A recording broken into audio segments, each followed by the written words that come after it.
All set to go? Good morning, everyone. Bonjour, mesdames et messieurs. Good morning, everyone. We're starting over here this morning for something completely different. Before we start the meeting of the Community and Protective Services Committee, I would like to highlight a special milestone. Tomorrow, June 22nd, 2018, marks the 30th anniversary of the 911 service in the City of Ottawa. Demain, 22 juin 2018, sera le 30e anniversaire des services 911 à Ottawa. 30 years ago, Ottawa had 27 emergency phone numbers. Now, when a resident calls 911, the Communication Center directs their call to the appropriate emergency response service, be it police, fire, or paramedic. Consolidating those numbers into a single central emergency number with a coordinated response system has saved countless lives in our city. Since 1988, our 911 service has responded to more than 6 million calls. In 2017 alone, the service received more than 250,000 calls, or an average of 700 calls every day. Ottawa's 911 service has advanced over the years, continuing to provide world-class emergency response to our residents. Les services 911 à Ottawa ont évolué fil de temps. Ainsi, on dispose toujours de mesures d'intervention de classe mondiale pour venir en aide aux résidents. Ottawa's 911 service continues to evolve to meet the needs of our residents. In 2016, the city implemented text with 911 so that residents who are deaf, deafened, hard of hearing, or speech impaired could more easily contact 911. Text to 911 is a new, accessible method of contacting the 911 service. When a registered phone dials 911 on their cell phone, the Communication Center responds with a text message to address the emergency. The city will continue to work with the Canadian Radio, Television, and Telecommunications Commission to enhance 911 system over the next decade. I would like to thank the city's Security and Emergency Management Branch, which oversees this critical service, and the Ottawa Police Services Communications Center, which operates the 911 Bureau on behalf of the city, for their important work over the past 3 decades. I would also like to recognize the more than 120 Communication Center employees. They work tirelessly every day to answer the emergency calls of our residents and to ensure they get the help they need. Lastly, I would like to recognize the Ottawa Fire Service and Ottawa Paramedic Service Communication Centers, which also provide emergency service coverage across the City of Ottawa. I would now like to invite Anthony DeMonte, the General Manager of Emergency and Protective Services, along with Ottawa Police Service Superintendent Chris Rayoun and Inspector of the Communication Center Jim Alves, Acting Fire Chief Kim Ayotte, Paramedic Chief Miles Cassidy, and Manager of Security and Emergency Management Pierre Poirier to join me for a commemorative photo.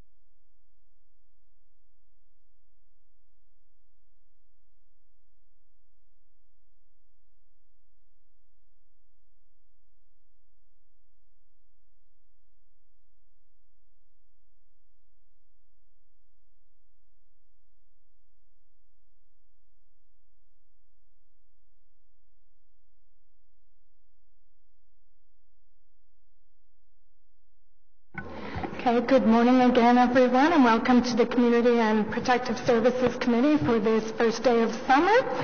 We'll start with declarations of interest. Seeing none, confirmation of minutes 34 from May 17th, 2018. Carried.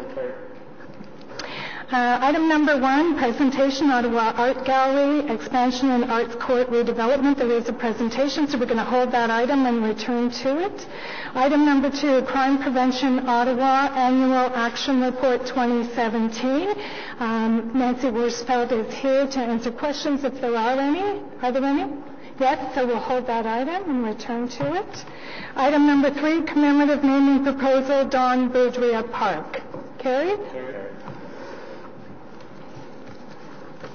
Item number 4, status update, Community and Protective Services Committee inquiries and motions for the period ending June 14, 2018. Received? Item number 5, housing services funding allocation of housing and homeless investment plan, envelope number 4, housing benefits. Okay. Okay, there's questions, so we'll hold that and return to it. No, there's 2, I think totally 2. Item number 6, rooming house license bylaw review. Hold. Councillor Fleury is holding item number 6. Item number 7, donation of surplus stage. Carried? No, let's not debate it. Carried on item number 7. Okay, returning then to item number 1, the Ottawa Art Gallery expansion and arts court redevelopment. We have the pleasure of inviting Alexander Badsek and Lawson Hunter to come forward and do the presentation, and I hope all of you have had a chance to visit the new Ottawa Art Gallery. It's really an outstanding addition to the National Capital, and we're really proud of it, and I think they're going to tell us lots more about it. So thank you both for being here this morning. It's nice to see you at City Hall, and I'll turn the presentation over to the two of you. Thank you so much. We're very pleased to be here, Madam Chair, to really talk about this exciting cultural build here in Ottawa. I'm going to start off a little bit with giving everyone the context, the broader context of the Ottawa Art Gallery. It is young as an art gallery compared to other art galleries across Canada. We're just celebrating our 30th anniversary this year. And it really emerged from a grassroots movement of artists and community leaders who believed in the need for its own institution to present and collect the art of our region in complement to all the wonderful national institutions here in Ottawa. From the beginning, when we were in Arts Court, we were one of the smallest art galleries in Canada, so we really did have a laundry list of needs that we needed to check off with our new build. We began that process in 2004 with a feasibility study, and then through 2008 to 2011, we kind of test drove different sites all across Ottawa. So we looked at the Canada and the World Pavilion, we looked at the Old Mill site, and then we spent a whole year at Lansdowne checking out different sites. So again, in 2012 is when we really ratified the decision to come back to Arts Court, to that site right next to Arts Court, and build something new. We did engage architect Mitch Hall from KP&B Architects to help with the functional design planning throughout this important stage. I'm going to pass it over to our former chair, Lawson Hunter, to then really go into the structure and the governance of the project as we move through into the expansion. Thank you, Alex.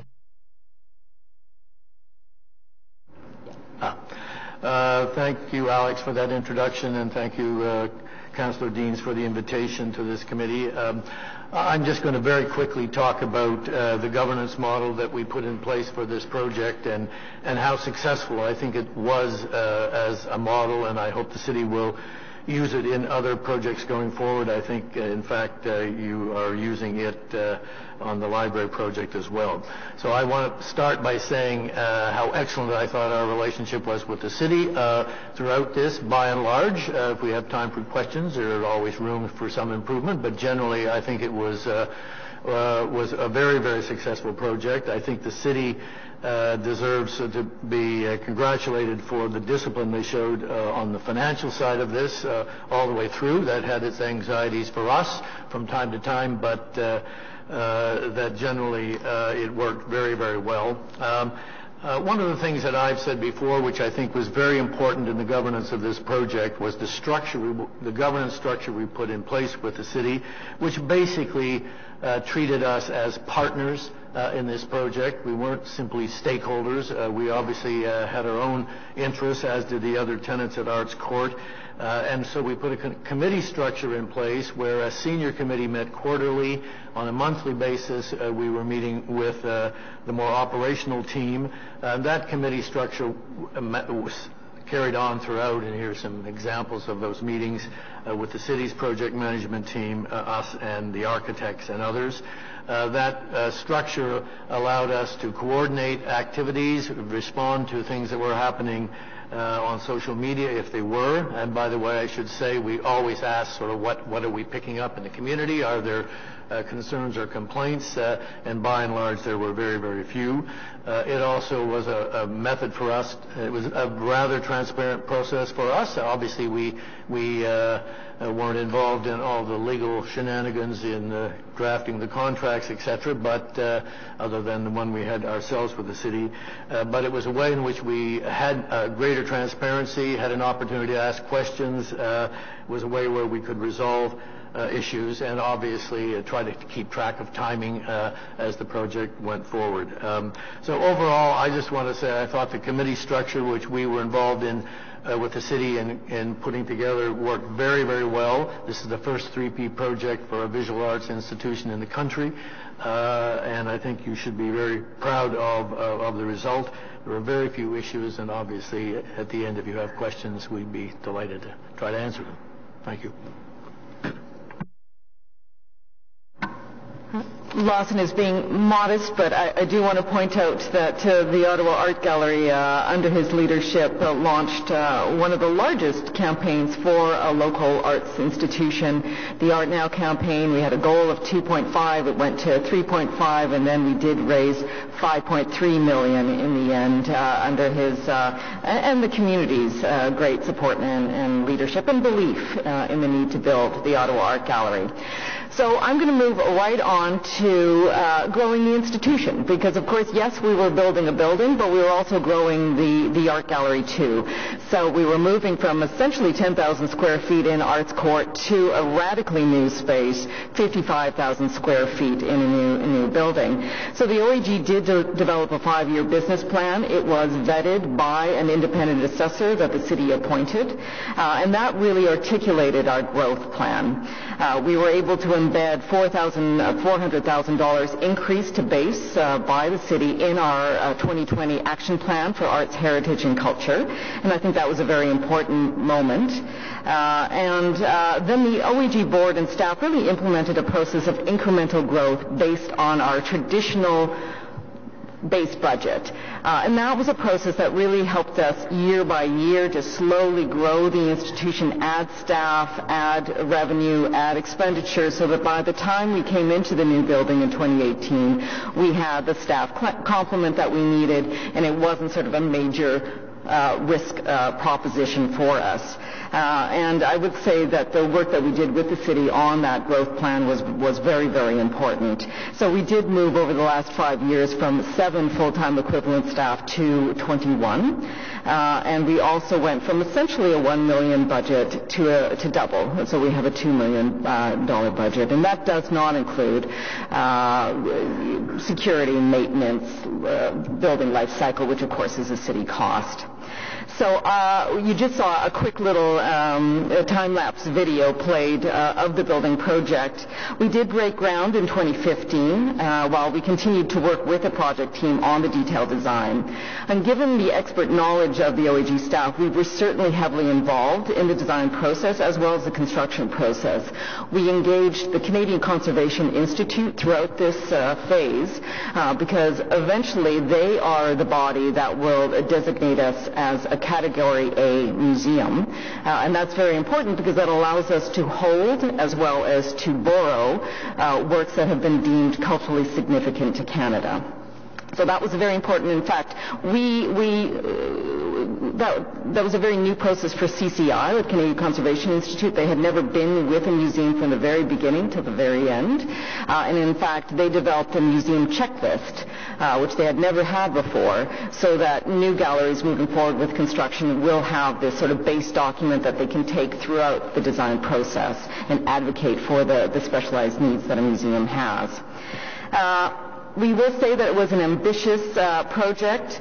We were with many, many stakeholders. I think everybody knows. We physically linked to the OAG to Arts Court on 4 different levels, to the University of Ottawa and their theatre department on 3 levels, and to the hotel and condo on 1 level with a shared parking lot and a partially shared loading dock. Ultimately, the OAG really was able to achieve its laundry list of needs. We have significantly grown our collection storage, our exhibition space, our public programming spaces, as well as visitor amenity spaces like our Jackson Cafe and our Elma Duncan Hall and our gallery shop and 2 outdoor terraces. But more importantly, I suppose, the OAG finally had its front door and it's a proper profile within the city. So leading up to our inaugural opening, we had the following goals, and I think we really did manage to achieve them. So goal number 1 was to come out of the gate strong. We felt it was very important that we made a really great first impression. So with over 7,000 visitors on the opening weekend, 10,000 over the first week, and over 20,000 in the first month, I think we've accomplished that. We also had some great news coverage, lots of buzz on us, so articles the New York Times and the Globe and Mail. Goal number 2 was to merge as a cultural leader in Ottawa. So we wanted to do some new things here. We understood that we had a niche to fill, that we could be bold, that we could be inclusive and daring and exciting and really become a world-class destination. And I think we kept hearing that again and again over that opening weekend and obviously over the month that we had accomplished that. Goal number 3 was to celebrate the belief in Ottawa's art community. So not only did the Ottawa Art Gallery need to grow its institution, but it needed to prove that Ottawa has amazing art and has continued to have amazing art over 6,500 years within this region. So we did that with our inaugural exhibition that showed over 190 artworks, more than 180 artists, new commissions, and we also produced a groundbreaking publication that tells our story, our complex, our diverse story of art within this region. Goal number 4 was to be innovative and a thought leader. So again, we sort of feel that this is that niche that a municipal art gallery can fit into. The OAG is soft power, that we can talk about things like the importance of accessibility, that we are a participatory museum, and that, of course, we're free. And then we did need to achieve some revenue goals for the weekend, which we did, but more importantly, we met a whole bunch of new friends.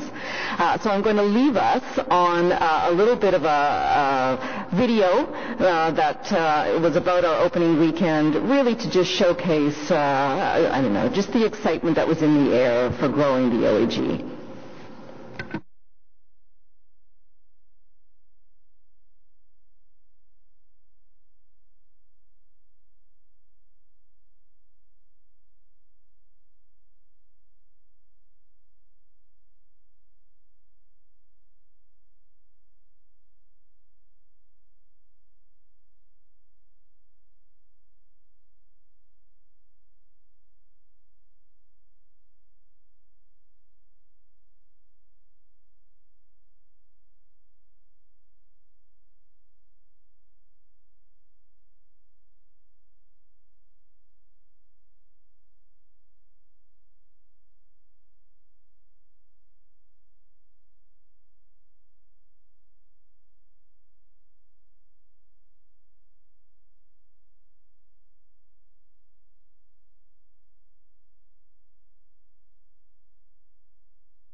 Perhaps I'll add, as we're watching this, that we worked very closely with the Anishinaabe on both sides of the river as we were moving forward.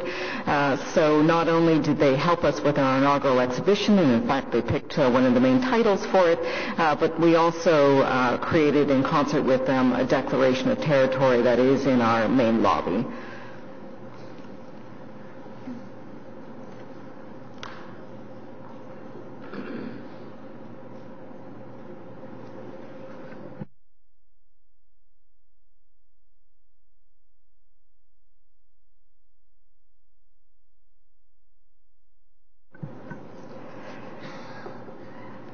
And so as we move towards the end of this video, I really do encourage everyone to come out and enjoy the Ottawa Art Gallery. It is your Ottawa Art Gallery. That's extremely important for us to get that message across.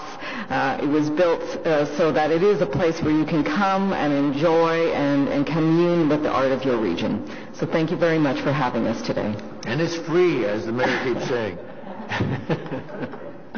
Well, thank you for being here, and thank you for the presentation, and congratulations on an amazing project. And it's really nice to hear that the governance structure works so well, especially since we're going to be using it again on the library project. So I think that's great. There is a question for you, Councillor Barkington. Thank you, Madam Chair. Thank you for your presentation. Congratulations on a successful opening. I have not yet had the opportunity to come since the relocation, but it's definitely on my to-do list, and with a wet weekend forecast, this may be the ideal weekend to do that with my two daughters. Can you remind me how you're financed? Where do your revenues come from? So it's a combination of a few different things. We get about 33%, 37% when you include the Firestone funding that we receive from the city. And then, of course, we receive funding from the federal government through the Canada Council and the Ontario Arts Council. We also have our own income generators through endowments and various things like that. Of course, we have a gallery shop, a cafe, and art rentals that provide some of the self-generated revenue. We do significant fundraising as well, which represents about 21% of our income. And yeah, I guess that sort of wraps. That's generally where we get our funds from. Thank you. I'm just looking at museum attendance stats within the capital region.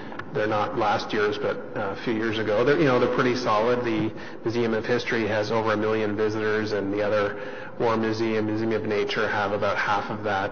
You're a free art gallery, which should be a great incentive for people to come. How are you getting the word out to the people of Ottawa and tourists who come here that you now exist at this location? Thank you very much. It was certainly a big part of our kickoff as we were leading towards the inaugural exhibition to build up as much excitement as possible. So we significantly increased not only the news coverage, but also all of our social media channels went up significantly during that period of time, and those become very key to getting the word out, certainly. We have been working very closely with Ottawa Tourism as well to create fam tours with various tourism groups, as well as various external media from, I gave a delegation from China a tour the other day. So that was certainly a big part of it. We will be conducting our own meet and greets with the various tourist industry people so that they really can embrace this and make sure that all of their guests know that we're there and we're available and we're open. And that's another thing that we should point out. We are open 9 to 9, 7 days a week, and that's very unusual for museums. And we did that very purposely because we want to be open when people need us to be open. Excellent. My last question is still along those lines, and there are a number of economically challenged neighborhoods in Ottawa where residents in those neighborhoods don't have the same type of opportunities or exposure to sporting or cultural events such as what you're offering at the gallery. How can we work together to ensure that these residents of our great city have that opportunity to come? Well, thank you so much for that question. It's an excellent question, one that we care very much about. So in the short term, we've made strategic relationships with the Ottawa Mission and St. Jude's so that we make sure that they're involved. We have a key partnership with the Royal Ottawa Hospital and the Mental Health Department. And all of our school and group tours are free. So I think with the LRT and with more nodes that can get people to our space, it's certainly going to help. but we would love to be able to work with each councillor in their ward and come up with strategies to help that process along. Okay, thank you, Councillor Brockington. Councillor Fleury. I don't know if you can wrap up, but we'll put you on it. Councillor Nisbet. Thank you, Chair, and thank you very much for the presentation. It was great to hear, and you're off to a great start. I did have the pleasure of attending your opening night, and I thought it was a wonderful evening. My first introduction to the Ottawa Art Gallery many, many years ago, shortly after I moved to Ottawa, was your rental program. So I came into the site and rented artwork for a time, and eventually actually purchased one of them. And I'm just curious if that program is something you're continuing, and what's happening to that. Is it expanding in the new space, staying the same? Is it an important revenue tool for you? Yes, absolutely. We do continue. It's now called the Annex Gallery, and so that allows us to showcase works that are for sale or for rent. We put out a call as we were heading towards the opening for a new group of artists to come through. That is the process that we use.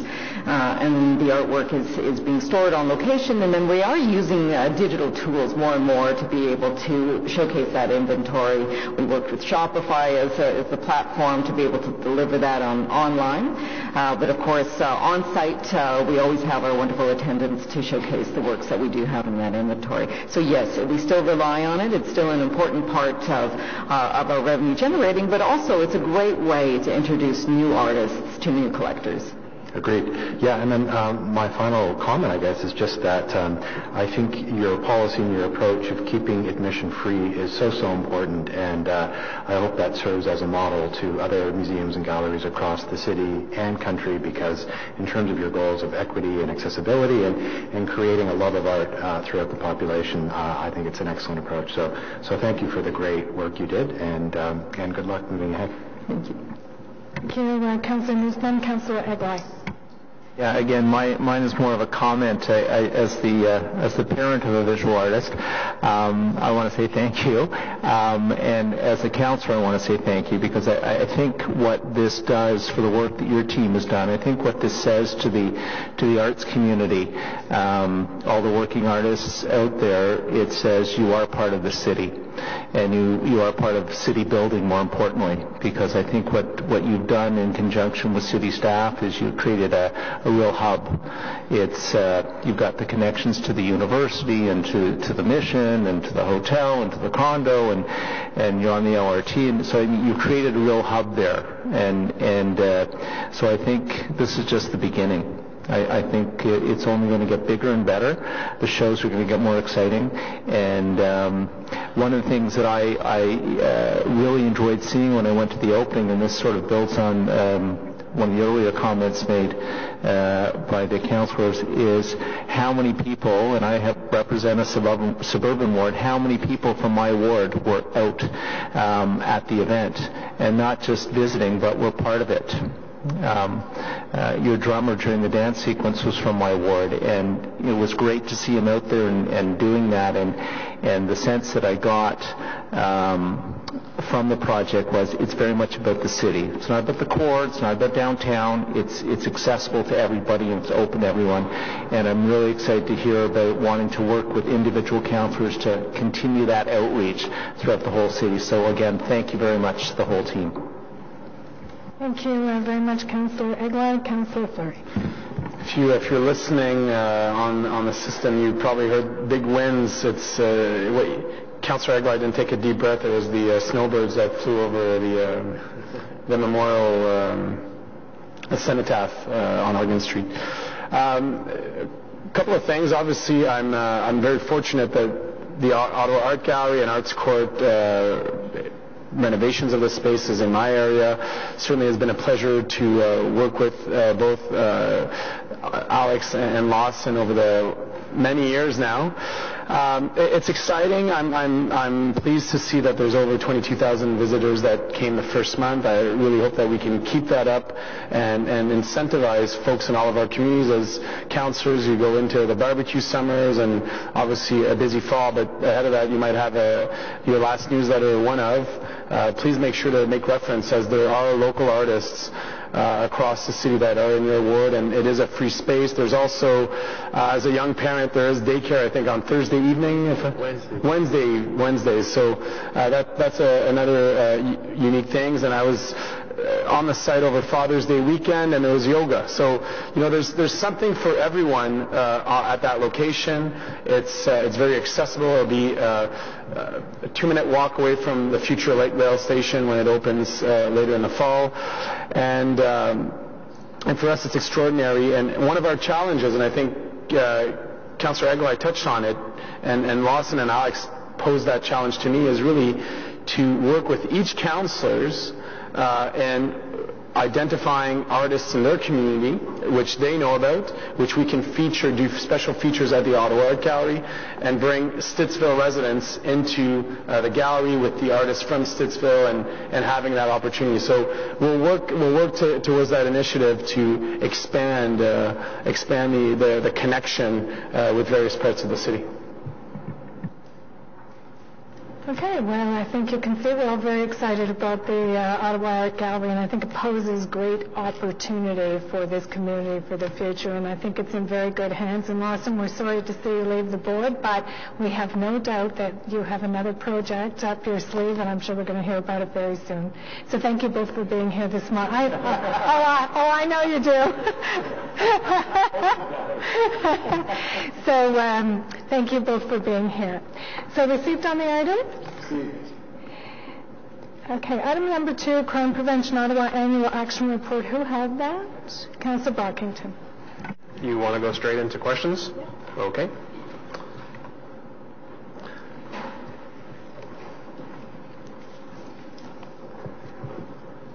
Thank you for joining us, Ms. Worsfold, and to Chair Kadri. I have read the report, and thank you for the work of Crime Prevention Ottawa over the last year and your continued efforts on many fronts.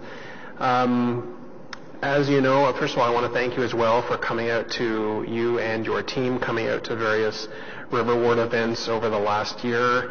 I have held now, I think, 15 community safety nights this term of council, and Crime Prevention Ottawa has been a key participant in those safety nights, so I wanted to acknowledge your work in that regard as well.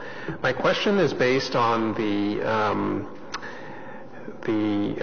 increasing trend of shootings in this city, some of the violent behaviors that we're seeing in the city. Again, there was a shooting last night in my ward that I've just found out about, and one of your main strategies is street violence, the gang strategy, and I've been listening to a number of experts in Toronto talk about their significant upward trends in shootings, violent incidents, the fact that this year they'll probably smash a record. Ottawa's trend is looking to break a shooting record as well.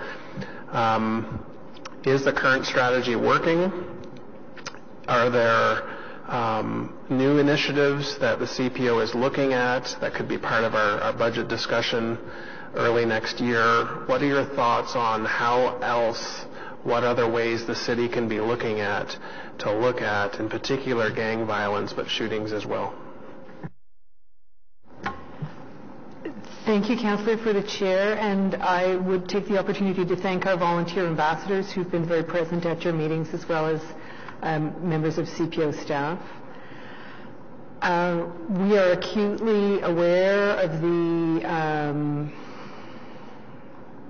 the change that has happened in a number of cities across Canada. This March, our board received a research paper that we had engaged the Conference Board of Canada to look at the increase in weapons-related crime in Ottawa. It's available on our website. And it does appear to be a trend both in Ottawa and across Canada. There are many different people trying to look at what is going on.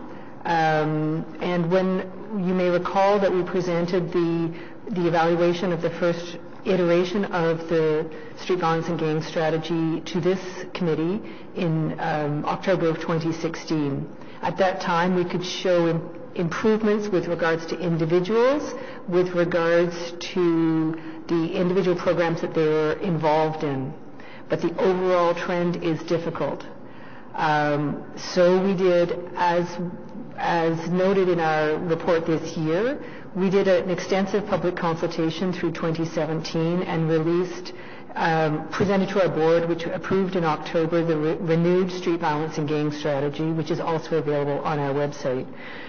In that renewed street violence and gang strategy, we identified some key components that are of concern, and we are seeking to ensure that we base all of our actions on good research, because as you may have heard from the pieces that you've been hearing on the news, is there is some confusion as to why we are seeing these increases in weapons-related crime. One of the major challenges which is being identified in the community is the perception of a culture change, a kind of normalization among some young adults and young people of the presence of weapons and carrying weapons. And with the developing brain, with the reality of impulsivity and youth, people who have knives, or even worse, firearms in their pockets, are simply more likely to escalate to deadly violence over what appears to often be truly minor disputes. We're very concerned about that, and we are researching an evidence-based approach to that culture change, if we can establish that that culture change has in fact taken place. We are concerned about that. We also identified through the consultation a concern about the generalization of a kind of a low-level violence and harassment in some neighborhoods. And by the end of this month, we will be releasing a very small call for proposals for creative attempts to address the kind of incivility that happens in some neighborhoods from a creative point of view, because it's not clear that an enforcement approach will work. Senior levels of government are also very concerned about that, the issue. And one of the issues that was identified in our consultation with regards to the street violence and gang strategy was the absence of culturally appropriate mentors and role models. The Ontario government identified the same question in their consultation for the Ontario Black Youth Action Plan, and they've recently funded 4 new programs here in Ottawa, and we are working closely with those programs to assure alignment and to support them in their work. And the federal government has recently released a call for proposals, and we are assisting agencies in town to apply for that. The National Crime Prevention Center, like the federal pocket of money, which we will assist agencies in that application. So, yes, we're concerned. Okay, thank you, and I really appreciate that answer. My final question, Madam Chair, is next week Council will debate the addition of 10 police officers through an investment Public Safety Canada is making across Canada. Have you been asked yet about that sort of a reactive investment, police officers? What about the programs such as CPO that exist? Have you been asked yet for your funding needs that the city's ask will be, eventually the City of Ottawa will have to enumerate its list of needs, policing as one of many, but have you been part of any preliminary discussions yet? My understanding is that the budget process for 2019 is a later process because it will take place later in the year, so we have not yet been in those discussions, but it was certainly a topic of discussion at the Board of Directors table in the past months, yes.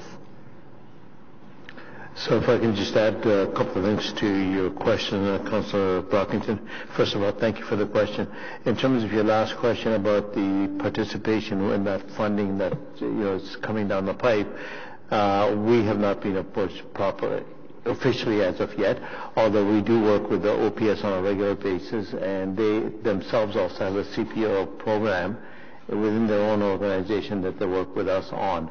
So it is, we will collaborate with them, but that not to say that we haven't already worked with them on the issue, except the funding part of it. Okay? Thank you. Anyone else? Councillor Nussbaum. Thank you, Chair, and thank you to Councillor Caudry and to Nancy for the report. I instinctively think the work that you do is very important because I'm a believer in the expression that an ounce of prevention is worth a pound of cure, and I empathize with the acknowledgement in your results-based framework that sometimes it's hard to measure the impact because prevention is you can't measure, as you know, what didn't happen. I guess my question is, while instinctively I think the work you do is very important, and my gut says, maybe we should be thinking about how to give you greater license and how to increase perhaps the scale and the efficacy of your work. Would there be a way, are you aware of any studies done elsewhere that have been able to try and quantify, maybe in a municipality that didn't have such an agency, and then through the introduction and longitudinally they looked at different crime rates. But how do we help you make the case for the importance of prevention in this area? Are there ways in which you're aware that statistically or quantifiably we can help you what seems to be an instinctive and a very obvious need to focus on the prevention side? But are there ways in which we can help tell that story to the wider public?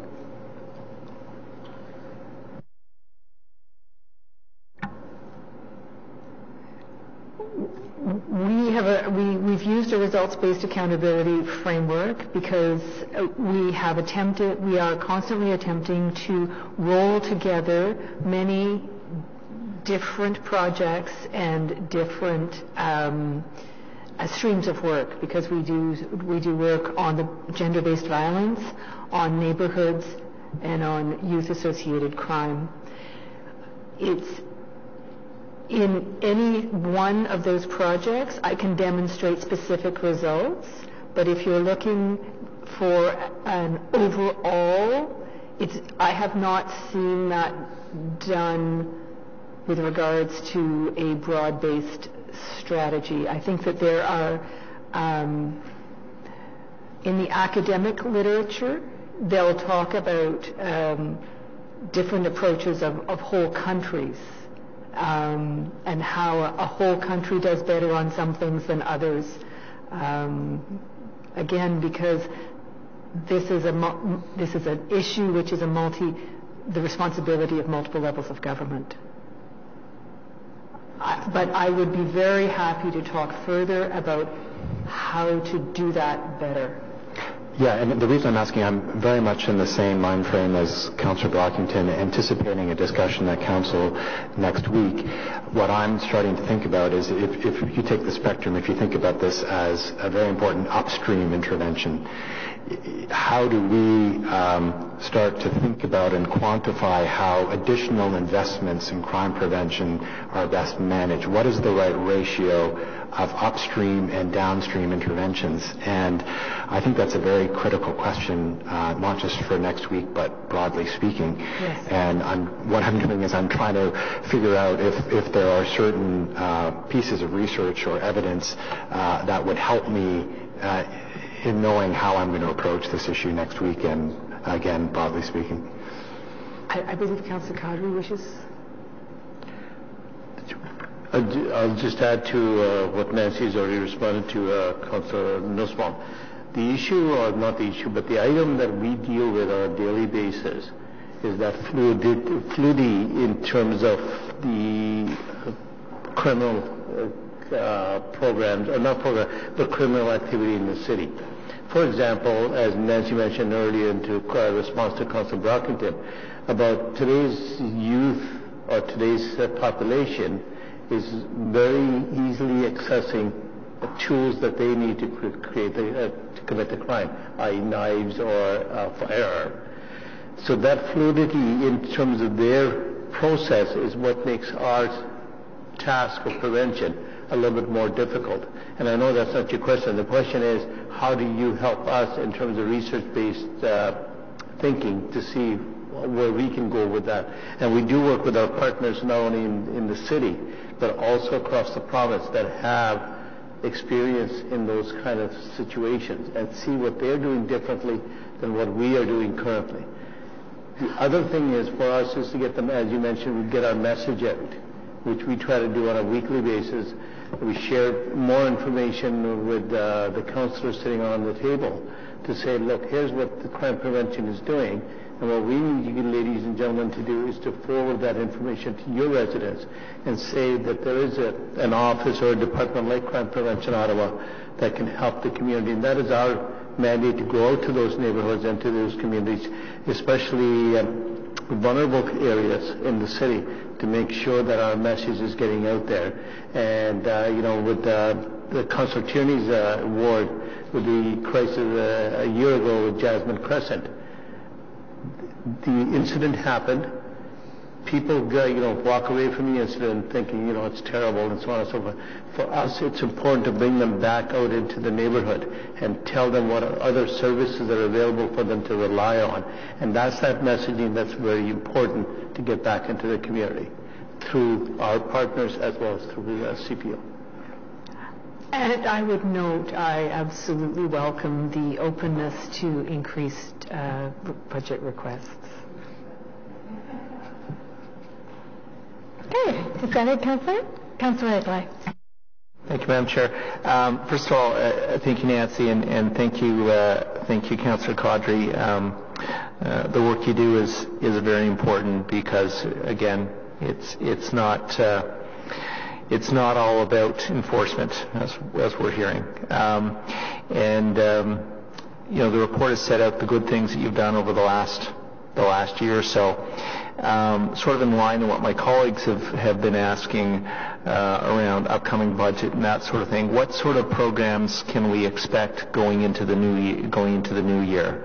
More of the same, which is all good, don't get me wrong, or there's some new initiatives that you're looking to bring forward for our consideration and for our funding? The major change, and which we have discussed extensively at the board, and which we were assuming that all remains as it is, that we were intending to bring forward with regards to an increased budget request, is in the context of the Safer Ontario's Act, which was adopted by the provincial government this spring. There is a requirement upon municipalities to do collaborative community safety and well-being planning. Our board has discussed that, and we've discussed that with various parties within the police and the city, and we want to take that opportunity to do a broader-based approach to community safety and well-being, and to seek to align our work with the many other wonderful pieces of work that the city as a whole does, and also with the community. And within the legislation, there is direction with regards to aligning some of the big provincial investments with notably a specific request that the LIN be in participation, given that so much of the activity of concern is driven by substance abuse and mental health challenges. I think it's very important that the health partners be involved in these questions. So, well, you're in a unique position with Councillor Caudry in terms of opening the doors to those discussions with the health community. Yes. But can you give us sort of a more concrete example of what this program might look like? What, in terms of, like, what would be a collaborative initiative that you might be considering going forward with? And who would be the partners other than health in that collaboration?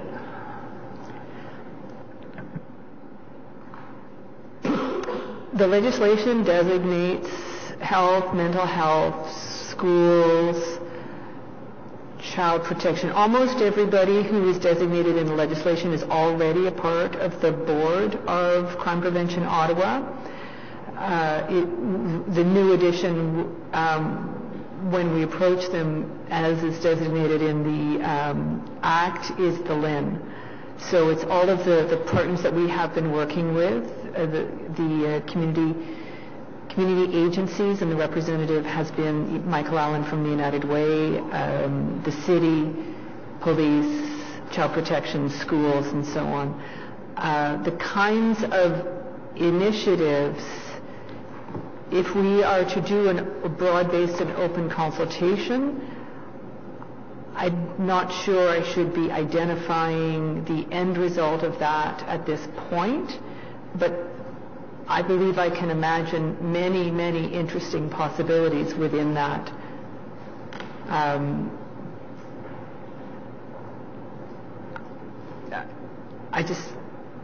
at a loss our approach has been to go to the community and consult to see what their priorities are, okay, and not to presuppose the answers to their questions. Okay, fair. Just if I can add something to it, Councillor, is the fact that, working with the mental health piece, that is becoming a key piece for us in terms of how do we handle that. And that's where the working with Lynn or working with the OPH will come in and will benefit. And one of those pieces, not just with public health, but also with planning. For example, the septet studies that are done after the fact. We want those studies to be done when the community is being planned, and see how we can get those pieces of septet studies into the planning aspect in terms of moving forward. Building better communities is what it comes down to in terms of septet studies. In terms of the public health piece, which is Champlain Lynn or Lynn that we're working with, the discussions has started, but where that discussion is going to lead, we're still working on that based on the act that the province is telling us to do or follow.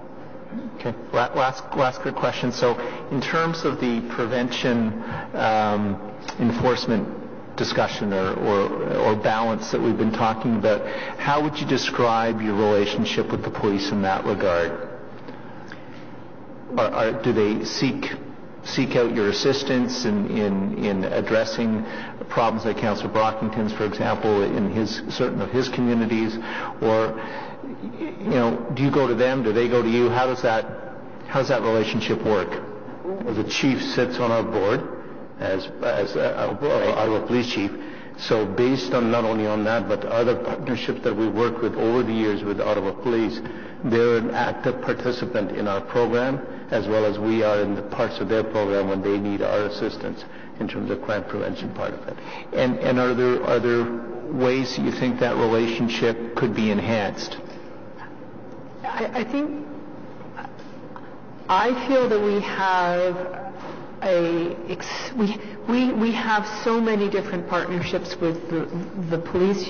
You would be bored if I told you about all of them, but I would want to note perhaps the most creative partnership that we have is through the Time for Change initiative, which is the gang intervention program, yes, to assist individuals to change their behavior.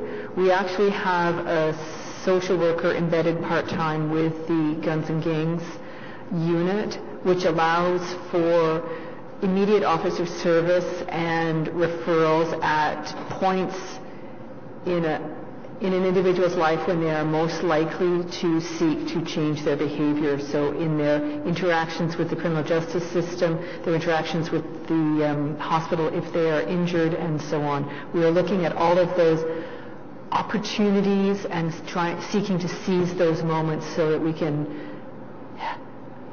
make an offer of service so that they will choose to change their life. And that opportunity is facilitated by the deep level of partnership and the memorandum of understanding we've been able to achieve. Okay, thank you. Thank you. Anyone else? Well, I think this was a really interesting discussion and probably a precursor. I'm glad you held it too. I think it's a real precursor of what's perhaps to come at City Council next week. But for my part, I just want to say that I think the work Crime Prevention Ottawa is doing is very important and necessary, and I'm sure that you could use more resources to do that work. Having said that, I also think it's important to recognize that the Ottawa Police Service is one of the most under-resourced police services in the province, and we have had a lot of escalation of violent crime in the community, and we need to address that head-on too. So I'm not sure it's an either-or proposition that I would be looking at moving into next week's discussion. So thank you for being here this morning. I appreciate it. Madam Chair, if I can just add one more comment to it. The question that Councillor Aguilar asked about partnership with the police. We have a very strong partnership with the police, yes. Not only from crime prevention program perspective, but even with other partners in the community, like John Howard Society, for example, through the Guns and Gangs. So we do have some strong partnerships. In terms of, each partnership has its own mandate also, working with CPO and working within their own organization. So, thank you. Thank you. And thank you, Ms. Worthfield. Received on the item? Okay, thank you. Item number 5, Housing Services Funding Allocation of Housing and Homelessness Investment Plan, envelope number 4, Housing Benefits. Councillor Nussbaum.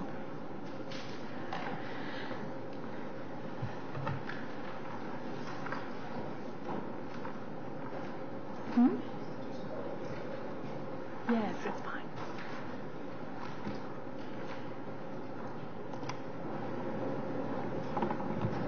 Thank you, Chair.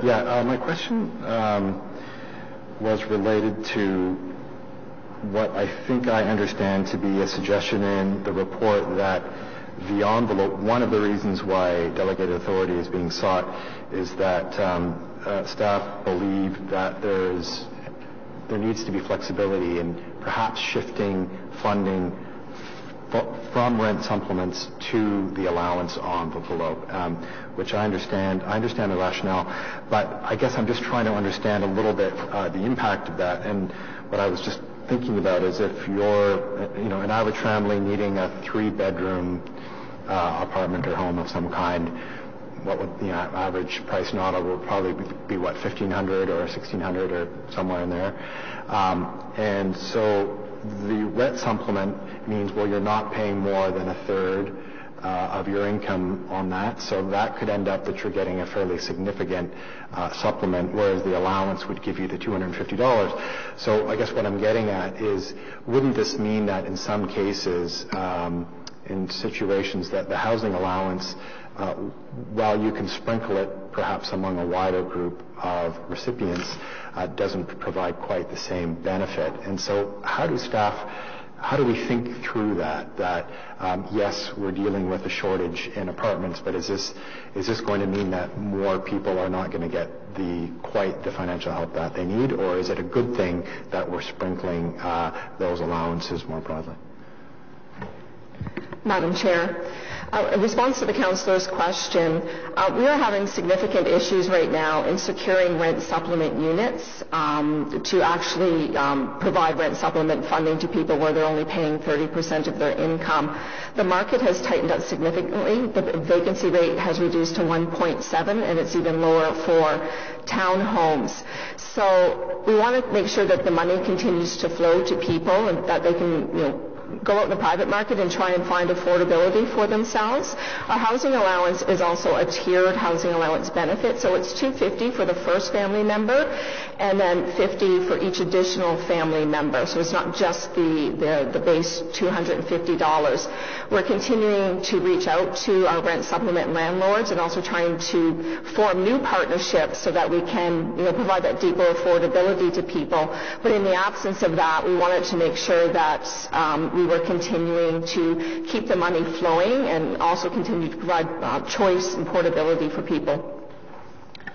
So did staff consider the possibility or the pros and cons of raising the housing allowance so that, for instance, if someone were under a rent supplement to get the equivalent of $1,000 a month as a supplement versus a housing allowance with 3 children would be whatever, $400 or $450. Was there consideration given to that, given that might be a direction that you need to move? So those are certainly, Madam Chair, so those are certainly conversations that we're entertaining internally right now.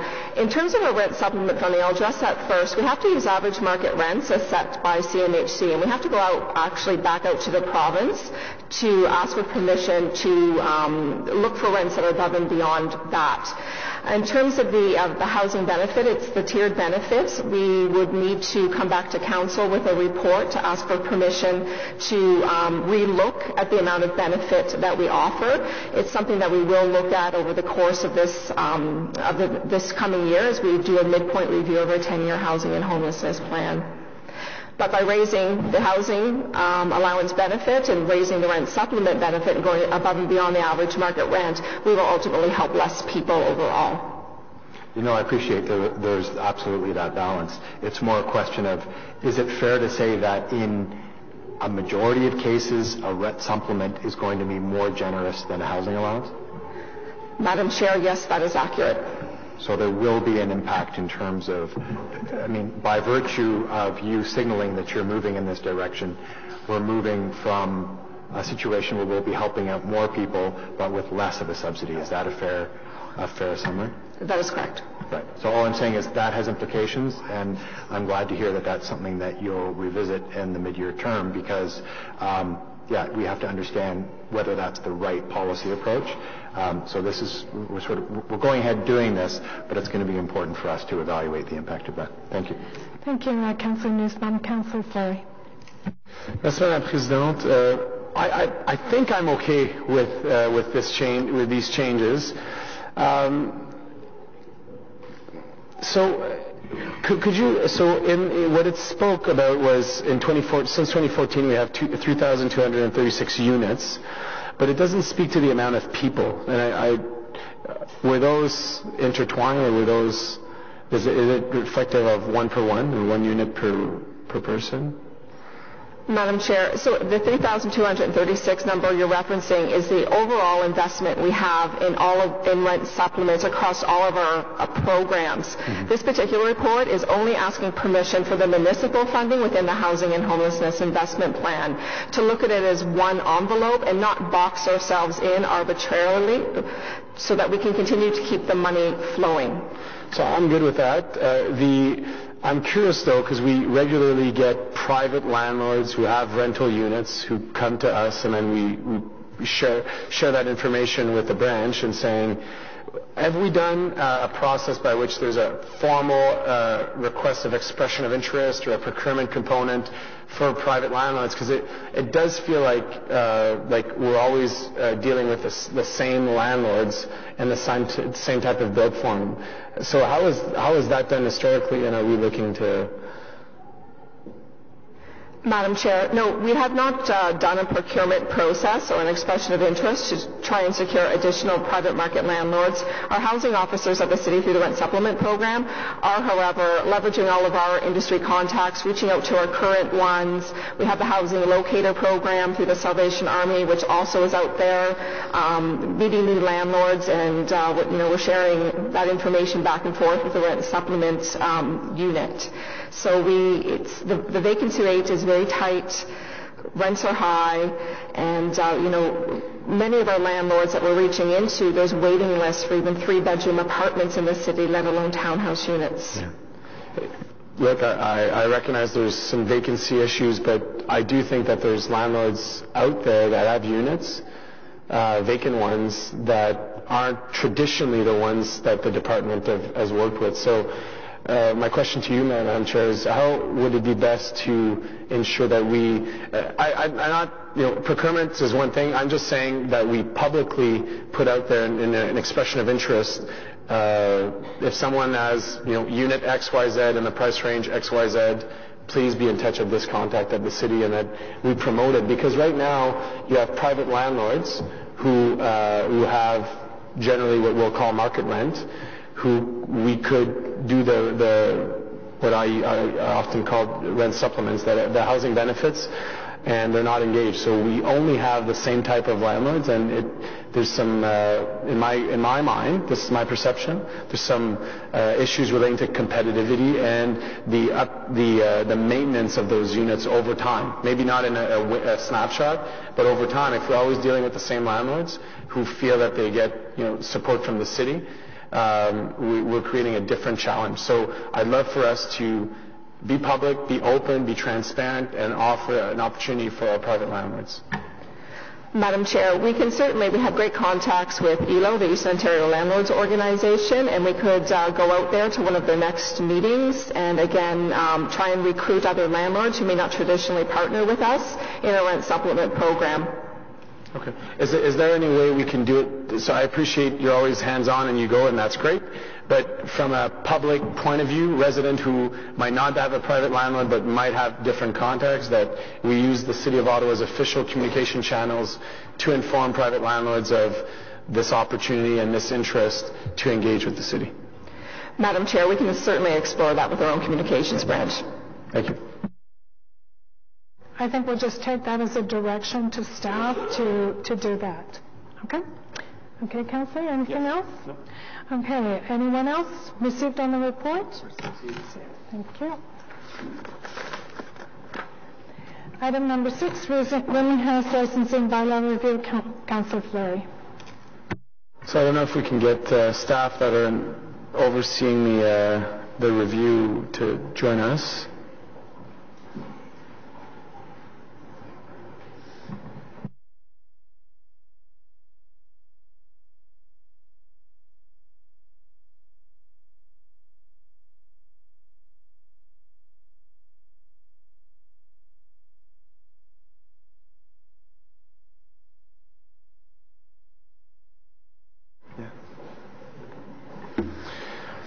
Okay, so my questions are less so on the report relating to rooming houses, but on the review that staff there's an ongoing review that's coming. It does attach to the rooming house component, Madam Chair, and I did speak to the General Manager of Emergency Services. I have a couple of directions to staff, and I wanted to bring them to the floor with the context. But just for the purpose of this report, which I think is important, there was great collaboration between the planning branch of the city and the operational side, which is the bylaw teams. I always kept having trouble with the city of which definition are we talking about. Housing had a rooming house definition, fire had a rooming house definition, bylaw had a rooming house definition, and zoning had a bylaw definition. So maybe just for the record, Roger, maybe you can confirm that now as a city we have one common approach to what is a rooming house? Madam Chair, yes, that's correct. The only exception would be fire. So fire remains to be more than 4 rooms. So we have no authority at this point to amend fire code. So that's under their code. Is that correct? Correct. But under our city's authority, everything is under one definition. Madam Chair, that's correct. Excellent. So on the rooming house component, you brought forward this report. I think you'll get, it's clear. I don't anticipate any issues. Now we're going forward with your team is doing a full review, and you're planning to come back to CPS, I believe, in 2019 with some recommendations on rooming houses and licensing. Madam Chair, that's correct. Yes. Okay. So not to influence the review, because I know that staff had gone out to do tendering and so on, and I respect that process. I think it's important that that element is in play. But at the same time, we can amend and review our license powers within what we're asking. So I wanted to bring to the floor a couple of issues that I've come up recently. I know, Roger, you're aware of them, but I think it's important for me to bring them forward and also get them as direction to staff to be included as part of the overall review, not as part of the consultant's review. First one being, right now there appears to be in the licensing criteria, There are no separation distances. There are no physical limits to the amount of rooming houses in a ward. So without prejudice, I'd love for your team to, as part of the licensing review, consider what those impacts are and what could be added to the licensing within your authorities to have a reflection on what is our goal relating to that. So, Madam Chair, I don't know if I could ask, just in terms of tracking for this, if we could be, if the minutes, or if the minutes of this meeting can reflect my direction to staff on that item. Then, having visited a lot of the rooming houses, and this is again not your fault, but I want to make sure that we put these going forward, that we put some ratios. So I'll start with the easy one, which is, in my mind, we have not defined what a kitchen includes. So making sure that in every kitchen that there's the basics of what you have in a kitchen: a stove, a working refrigerator, a sink. I think that dishes, cutlery, some of those basic things that we actually should put in the license to ensure that those who live in rooming houses have the ability to make food where they live. So that to me is of high importance. And then continuing on that path, as we know, there's a lot of people that live in rooming houses, that we establish, and again, I'm not an expert on this, but a ratio of washrooms to people and toilets to people. Because right now in some of those areas, it's very limited as to what we have. And in my mind, it's quite problematic. Okay, Councillor, I understand your point. And I think if your direction is to ask staff to think about those things, absolutely, consider them, they can think about them and consider them. But I wouldn't take a direction directing them to put that in a bylaw at this point. They have to do their work. No, but I'd love when they come back to report on these items to say what they plan to do or why they're not proceeding with steps. Chair, if I may, the councillor, we did have a discussion yesterday, and the team's more than willing. I know we're getting into the technical weeds here, but we're more than willing to ensure that when we do our review, that those items are reviewed and they will be reported back. And then I have just a few more, Madam Chair, on the same vein of ideas. Same concept. We have regulations for shelter and for, I use the province, the minimum space for a room as in jail. So in my mind, in our licenses, we should have the same relating to minimum space of what is a bedroom. So again, if you can pursue that as part of the review. And finally, there are specific issues relating to solid waste management out of those properties, and I'd love to ensure that as part of our license that all rooming houses are forced to have private pickup.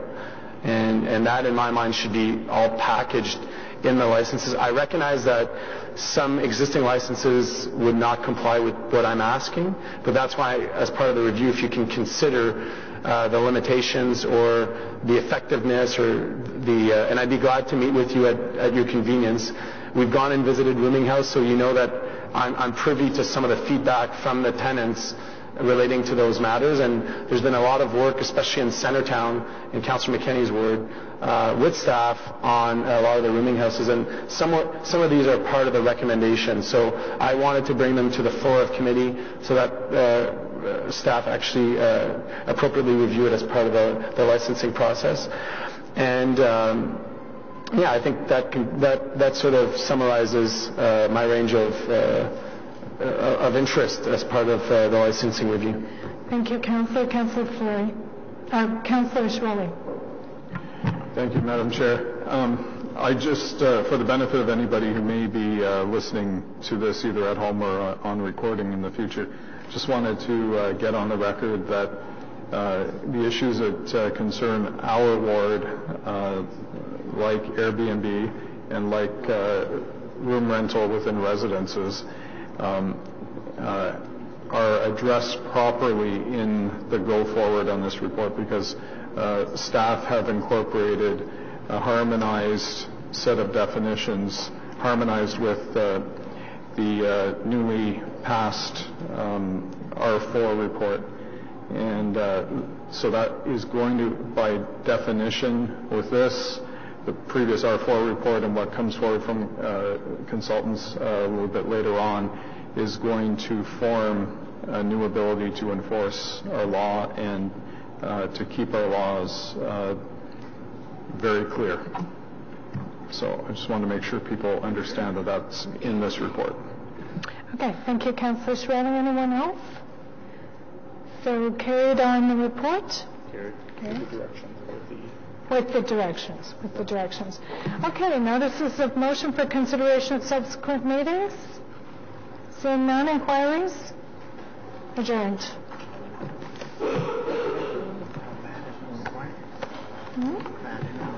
Yeah, go figure.